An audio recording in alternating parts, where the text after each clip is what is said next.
Hello. So today we have Mr. Riddhiman Roy Chowdhury, RRC, who will take us through a masterclass on careers in the offshore world.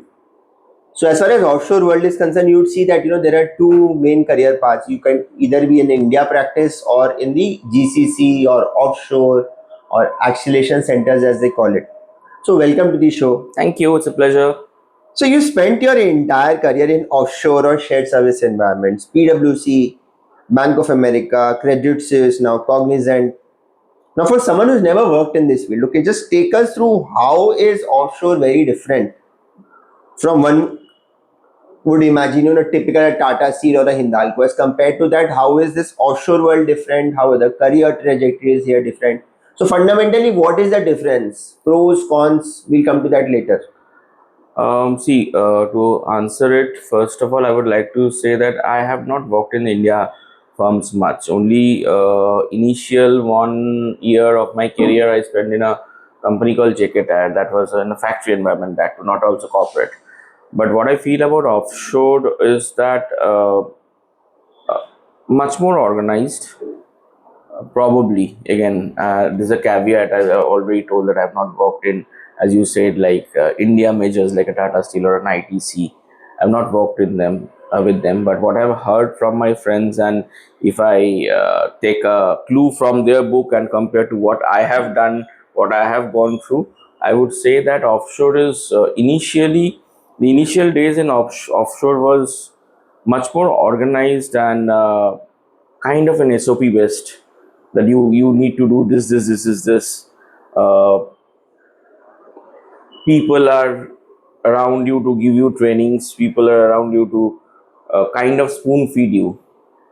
But obviously, things have changed a lot. I mean, once you start growing in offshore, so it's not that I have grown in offshore, but offshore practice is also.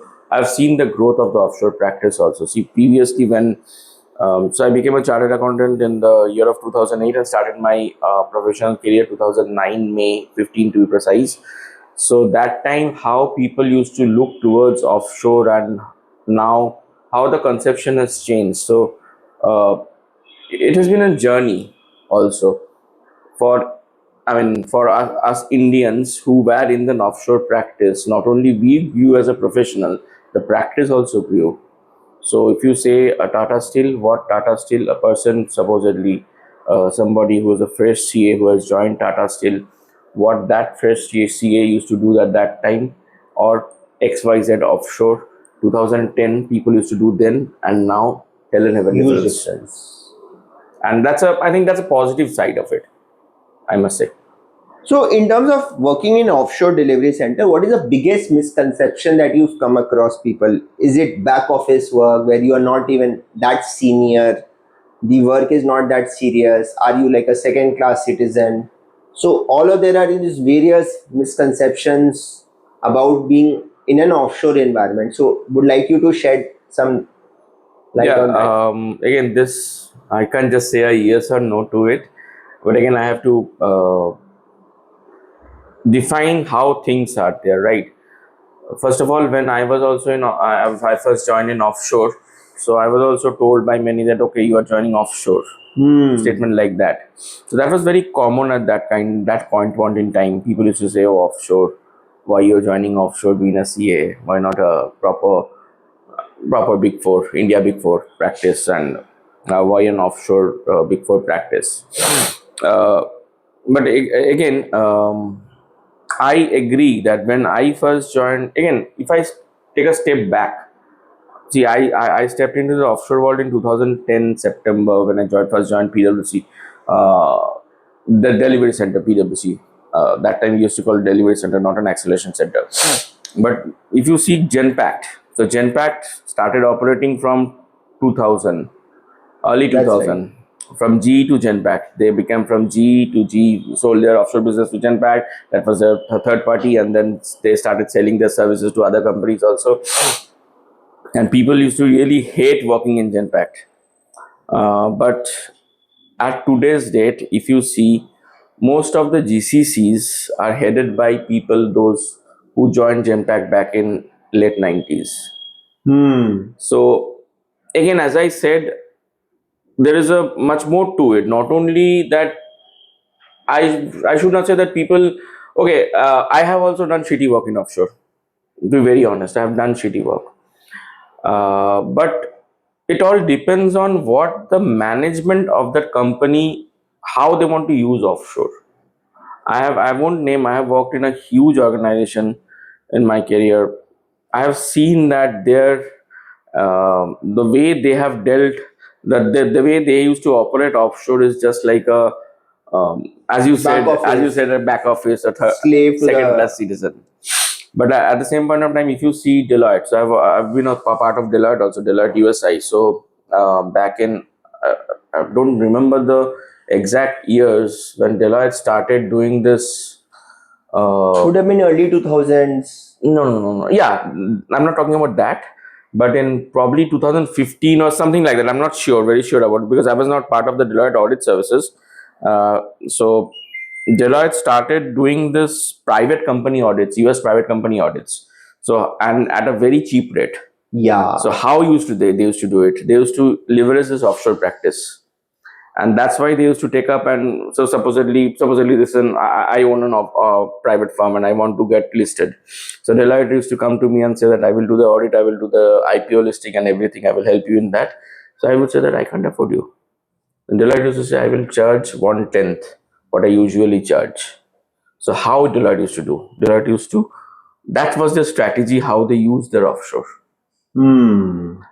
Before, I'm sure if you have friends or somebody related who has worked in Deloitte before 2010 or maybe 2005, 6, 7, they also used to do shitty jobs. Copy paste kind of jobs, Exactly, casting, copy paste, totaling. exactly.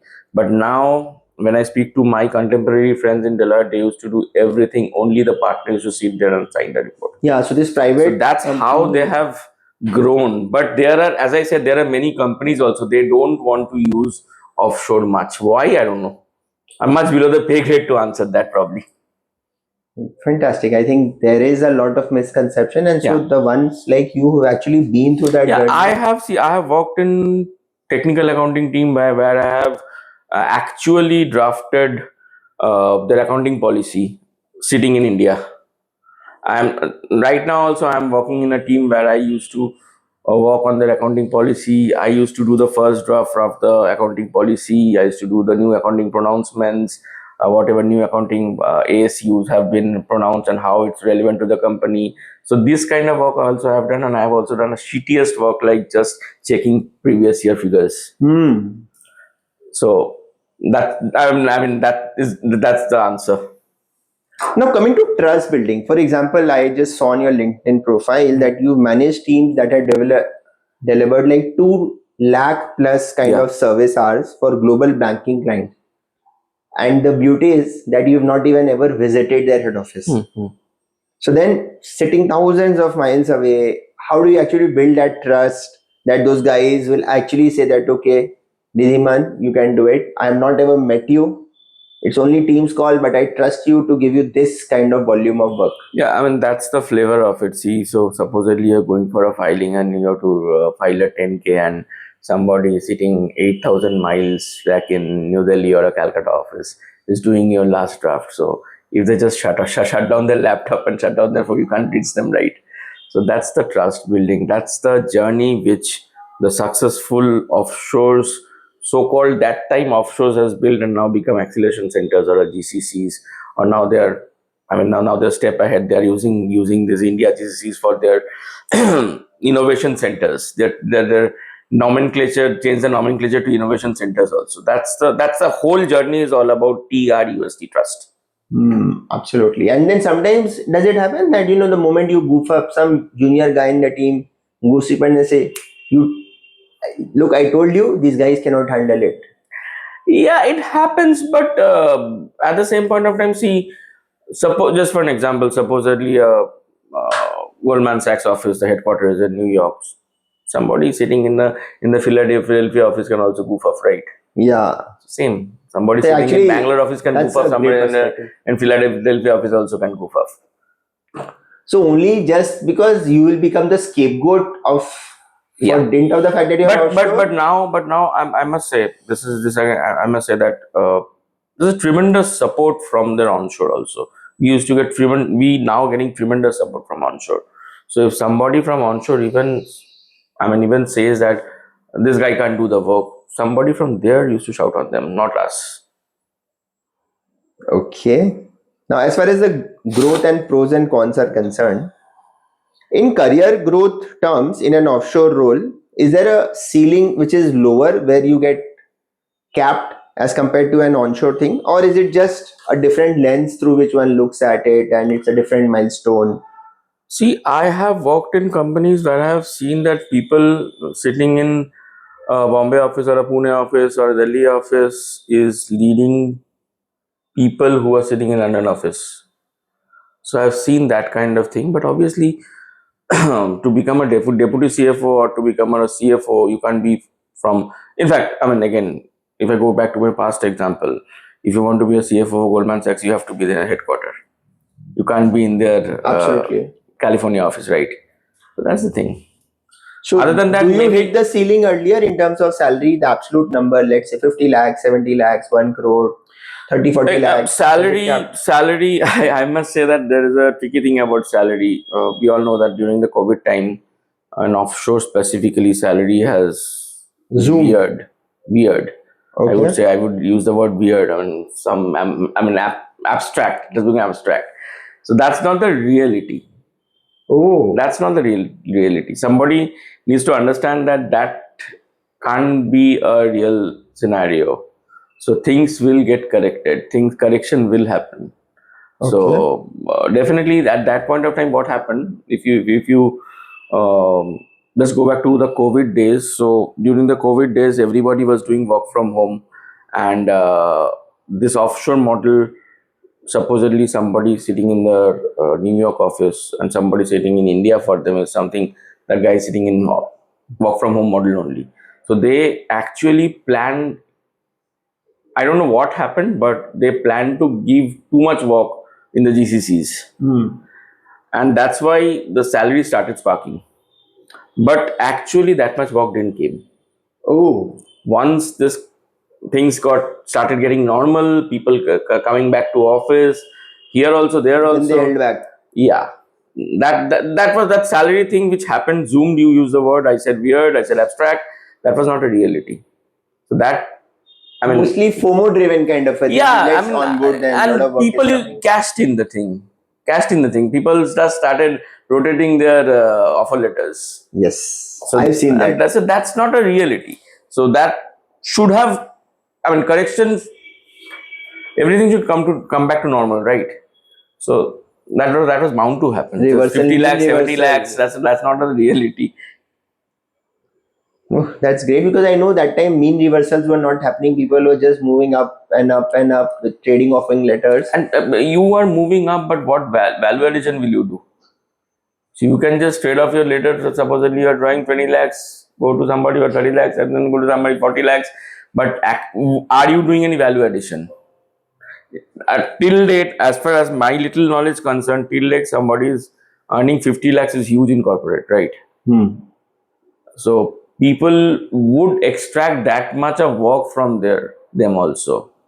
There are two kinds of market. One is employees market and one employers market. So that time was a completely an employees market. It had become during Yeah. COVID, yes. But now that again the employer market is back, they're evaluating every paycheck. Then Yes. why I'm giving this much of money to this guy? And obviously with advent of AI and many things happening, so another tricky thing in offshore used to happen that if you see that many of the offshore there were different hiring policies. Sometimes they used to hire resources at a very cheap rate. So when you're hiring resources at a very cheap rate, you need people managers to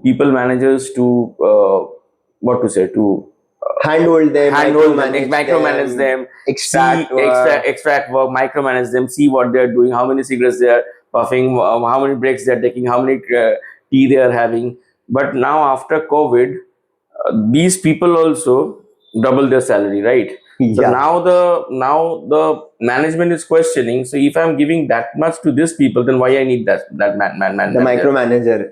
In fact, with the help of AI, a lot of Exactly, I think lot of I would say, I would use this word, this the thickness thing. It has been eradicated and slowly getting more and more eradicated. Coming to exit options, if someone, let's say, spends 8-10 years in offshore, so what are the realistic exit options? Let us be very honest. Is it that he will now or she will have to continue aspiring to get leadership roles in offshore? Or you can get into industry, into consulting, something else also? No, see, with with this kind of an economy, open economy, and you will find every other global, you name a global company, the GCC is there in India. Yes. One thing is for sure that I have worked 16 years in offshore. I can't do a GST. I don't understand IGAP. So these things are beyond my this thing. So I won't be able to cope up in an Indian industry. That's for sure. And I have not seen people shifting from offshore to Indian industry per se. Yeah. So that probably is not a logical exit option. Going back to Indian industry, at least I have not seen. So people tend to move within GCC space, offshore space. Yeah. So like you have shifted into consulting right now, IT consulting. Accounting Cognizant. only. No, I have shifted industry, but my core job is accounting. Okay. My core job is accounting only. So the nomenclature changes from banking to. I've shifted industries, but I'm doing accounting only. Okay, so that was exactly what I wanted to ask in the next question. That was this very deliberate, or that simply happened that you now have a bank, a firm, an IT major, all on your CV, doing maybe the same technical accounting stuff? No. Absolutely, I won't take credit. Situations happened that it led me to change. The serendipity, it happened. You kept discovering that okay, this is the next path, and this is the next path, and you ended up. It's not a very wisely taken decision, and I will shift now, and then life happens, I would say. And thanks for being very honest, because a lot of people come on this podcast and then they tend to say that I really wanted to. No, not at all. Things happen, and see, I always believe that at my age, I have to look out for anything. My family is there. I have to look out their comfort also, and all these things brings down to a decision why I'm changing. Absolutely. For example, you could want to continue being in Calcutta, and hence the choices are obviously these 2-3. And the Calcutta market. So coming into Calcutta was a tough for me, but I had to come because of some family this thing, and then leaving family and going out of Calcutta is also a challenge again. So there are many other factors. So it's not at all only careeristic. I would say careeristic decision. At some point of time, when we step in the 40s, we realize that there's much. As I said, life happens. Life happens, absolutely. My final question: young CA today comes and says, "Dada, I have two options: EY India and EY GDS, or Credit Suisse, or maybe some global IT major." What would you tell them apart from the salary number? Maybe salary there is 25% higher. What would be your lines of advice to that youngster who will say, okay, Big Four India, Big Four offshore, or a Credit Suisse in offshore mode, or something like that? I think here I would add one point that now that CPA is also becoming very easy to do CPA. In our times, we used to go to US and do CPA. There's a huge cost involved. Now that CPA is also becoming, at least giving CPA is becoming easy. I don't want to comment on the course because I've never read a CPA book. So I would say that, and now the global economy and India is blessed to be, I would say, the go-to place for offshores. Nobody.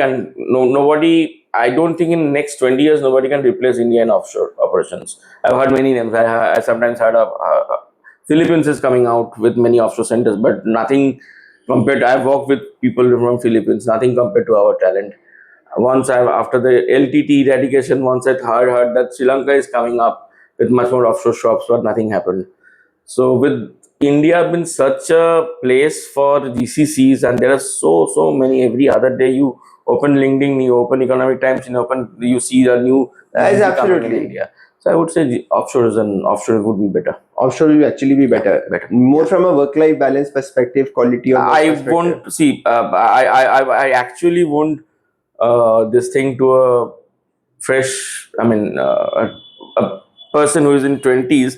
He should not think about work-life balance. Absolutely. He should not think of work-life balance. You should work first, but okay, I understand that in India Big Four practice things become very tough every day, 4 o'clock at night. But that should not be the decision making factor. The work life balance for a person in his 20s should not be a decision making factor. And what about the carrot of getting a job abroad, shifting from offshore to onshore? You've seen examples of people many, happening many, that. many, many, many. I've seen many. You gain That can be a trust. very big You gain trust. You perform well. You shift. And now I'm working in an organization. Trust me or not, every other key roles in offshore Indian in sitting, who was who is a Indian CA who has worked in India profusely and then went over and took a key position. I'm not talking about small position, That but yeah, the sounds key very position is good. there only, not from here. Which is good. I mean, Yeah. there would be people who would, Because if love being in somebody New if York. somebody has a dream to settle abroad, then definitely they should start their career in offshore. And every organization I've worked with, this example is with every organization I've worked with. You name PwC, Deloitte, Credit Suisse, Cognizant. Everywhere you have a very fair chance of also getting a posting overseas. Yeah. Everywhere there's a chance. You can go for perform. secondment. You have to stay for a significant time. Not that the year you join and next year you hop up and So go. first, I think you go for a secondment and you perform there. They see you in person. That trust builds, and maybe you get Not also shifted. required. You work here. You earn your name. As I said, there are key positions here also. You prove yourself in these key positions here. Instead, go there. My final question: do you see AI also? Because a lot of these jobs have been standardized works which a human being in India has to perform for saving time and money.